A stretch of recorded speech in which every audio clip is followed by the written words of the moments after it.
Good morning, dear students. How are you? I hope you are good and fine at your places. I am Hemlata Vasis, your SST teacher from Kalpana Chawla Vidyapeeth. Today we are going to read our remaining chapter with the topic the Chief Minister and the Counseling of Ministers.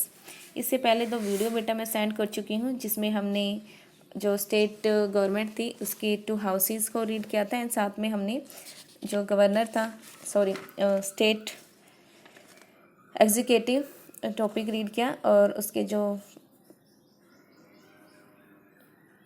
Member थे chief ministers, council of ministers and governor, जिसमें से governor जो topic था उसको बहुत ही अच्छे से read किया। तो आज का हमारा जो टॉपिक है वो है chief minister and counselling of ministers. Chief minister को बेटा हिंदी में मुख्यमंत्री कहते हैं, काउंसिलिंग ऑफ मिनिस्टर्स को मंत्री परिषद कहा जाता है। इसमें देखेंगे कि कौन इनको अपॉइंट करता है, कैसे ये बने हैं। ठीक है, सो स्टार्ट करते हैं। वेट अ मिनट स्टूडेंट, यहाँ देखिए chief ministers. We have already studied about the election for MLA. हमने बेटा एमएलएस का जो इलेक्शन था उसके बारे में अच्छे से रीड किया है। A political party whose MLA won more than half of the number of assembly constituencies in a state can be said to be an majority. So after the election the MLAs belonging to the majority party elect their leader who becomes the chief minister on the governor invitation।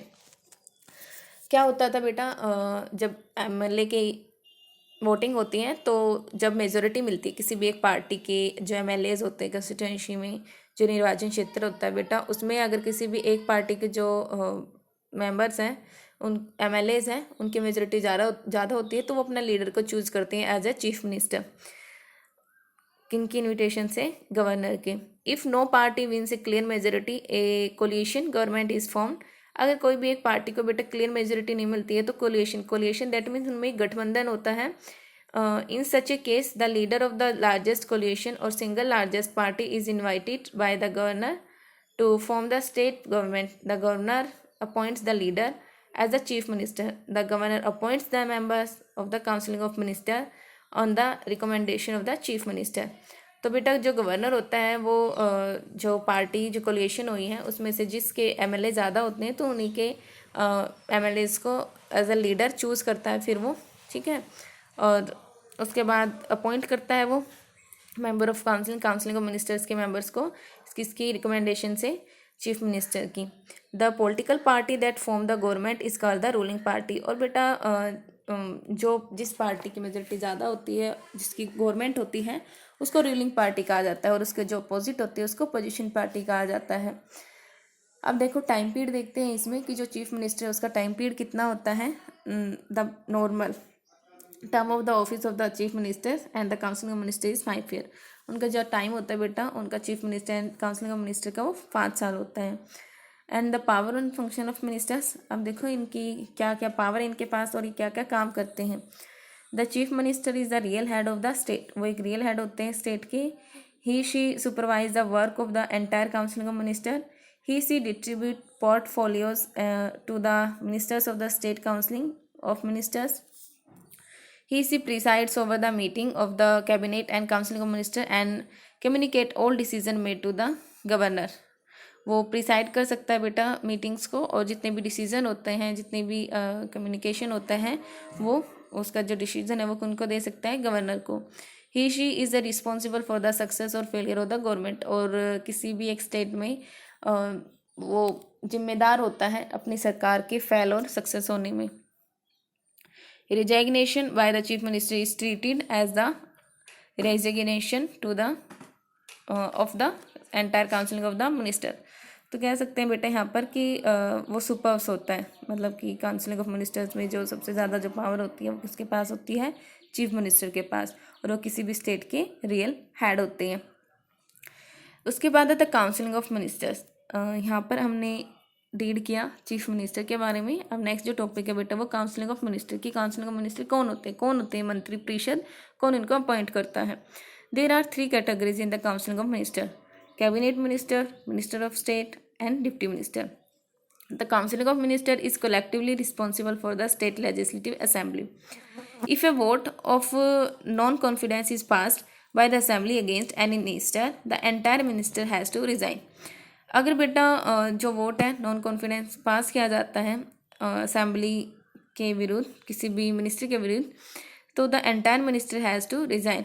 तो उस time पर जो minister है उनको क्या करना पड़ता है, त्याग पत्र देना पड़ता है। Power and function of the counselling minister, और इनके पास क्या पावर होती है, the council of minister is the real executive of the state. वो रियल एग्जीक्यूटिव होता है बेटा, रियल कार्यवाहक होते हैं। Each department in the state government is headed by A cabinet minister, और जितने भी डिपार्टमेंट है बेटा स्टेट गवर्नमेंट के, उनमें एक कैबिनेट मिनिस्टर होता है या फिर मिनिस्टर ऑफ स्टेट होते हैं। It is his her responsible to run the administration of the department smoothly, और ये उनके हाथ में होता है कि जो काम होता है बेटा डिपार्टमेंट में वो अच्छे से हो रहा है या नहीं। It formulate and decide the policies of the state and implements that effectively, और ये फॉर्मुलेट करते हैं बेटा कोई भी निर्णय होते हैं, कोई भी जो नीतियाँ होती हैं स्टेट की। Okay, it is the responsibility of the council of minister to maintain law and order and ensure security of the life and the property of the people in the state, और वो responsible होते हैं बेटा council of minister कानून को बनाने में, उनको मेंटेन करने में, बना के रखने में, एंड जो भी ऑर्डर होते हैं पीपल्स इन द स्टेट, उनकी सिक्योरिटी एंड उसकी जो प्रॉपर्टी है उनको सेफ रखने का जो वर्क होता है वो इन काउंसिल ऑफ मिनिस्टर के हक में होता है। All major appointments of the state are made by the governor on advice of the council of minister. Majority of the bill are introduced in the legislative by the council of minister. It prepares the budget and decide the financial policy and tax structure of the state. ये prepare करते हैं बेटा जो budget होता है किसी भी state का, financial policies and tax structure को। ओके, उसके बाद नेक्स्ट जो टॉपिक है वो है nation state relation. Through there is a division of powers between the central and the state government. अब देखो जो पावर्स होती है बेटा किसी भी कंट्री की, उसको टू पार्ट में डिवाइड कर दिया जाता है, स्टेट एंड सेंट्रल गवर्नमेंट में। येट फिर भी the central government has larger number of the power and resources. उसके बाद बेटा जो सेंट्रल गवर्नमेंट होती है उसके पास पावर भी ज़्यादा होती है, रिसोर्सेज भी ज़्यादा होते हैं। The state looks towards the centre for financial assistance, और जो स्टेट होता है बेटा उसको फाइनेंशियल असिस्टेंस यानी कि वित्तीय जो सहायता है उसके लिए किन की तरफ जाना पड़ता है, सेंट्रल गवर्नमेंट के पास। ओके, यूनियन टेरिटरीज, देखो ये तो हमने पढ़ा अभी तक स्टेट के बारे में। यूनियन टेरिटरीज क्या होता है? India has 8 union territories, they are governed by the president of India through a lieutenant governor. ठीक है, 8 यूनियन टेरिटरीज है बेटा एट प्रेजेंट भारत में, और ये गवर्नड होती है भाई president of India through a lieutenant governor या फिर चीफ कमिश्नर या फिर chief administration. Union territories like Pondicherry and Delhi have a legislative assembly and A counselling of minister. और बेटा यूनियन टेरिटरीज में सिर्फ दिल्ली और पौंडीचेरी ही ऐसी यूनियन टेरिटरीज है जिनके पास लेजिस्लेटिव असेंबली है और काउंसिलिंग ऑफ मिनिस्टर्स है। ठीक है, यहाँ पर बेटा चैप्टर कंप्लीट होता है। यहाँ आप देख सकते हैं ये इंडिया का मैप दिखाया गया है जिसमें आपको जितने भी स्टेट्स हैं एंड यूनियन टेरिटरीज़ हैं उनके बारे में दिखाया गया है। यहाँ पर लद्दाख हमारी यूनियन टेरिटरीज़ है। अगर सीक्वेंस वाइज में बताऊँ तो ये यूनियन टेरिटरीज़ हैं। जम्मू एंड कश्मीर को भी यूनियन टेरिटरी ही बना दिया गया है। पहले एक स्टेट था, पूरा कंप्लीट जो ये रीजन था ये पूरा जम्मू कश्मीर था, लेकिन अब इसको चेंज कर दिया गया है। यहाँ पर हिमाचल प्रदेश, उत्तराखंड, पंजाब, हरियाणा, राजस्थान, उत्तर प्रदेश, मध्य प्रदेश, गुजरात, महाराष्ट्र और यहीं पर बेटा दीव दमन, ठीक है, दमन एंड दीव, दादरा एंड नगर हवेली, यहाँ हमारी यूनियन टेरिटरीज़ हैं। उसके बाद आगे देखो, ये छोटा सबसे छोटा जो स्टेट है इंडिया का वो है गोवा, और सबसे बड़ा जो स्टेट है वो कौन सा है, वो है राजस्थान। ठीक है, कर्नाटका, केरला, तमिलनाडु, आंध्र प्रदेश, ओडिशा, छत्तीसगढ़, झारखंड, वेस्ट बंगाल, बिहार, सिक्किम, और उसके बाद ये 7 सिस्टर्स जिनमें असम, अरुणाचल प्रदेश, नागालैंड, त्रिपुरा, मेघालय, ठीक है, इन सबको इंक्लूड किया गया है। तो इस मैप को अच्छे से रीड कीजिएगा। और बाकी बेटा स्टेट एंड यूनियन टेरिटरीज में आपको लिखवा चुकी हूँ, तो उनको अच्छे से लर्न करना है आपको। ठीक है student, bye, take care, stay home, be safe.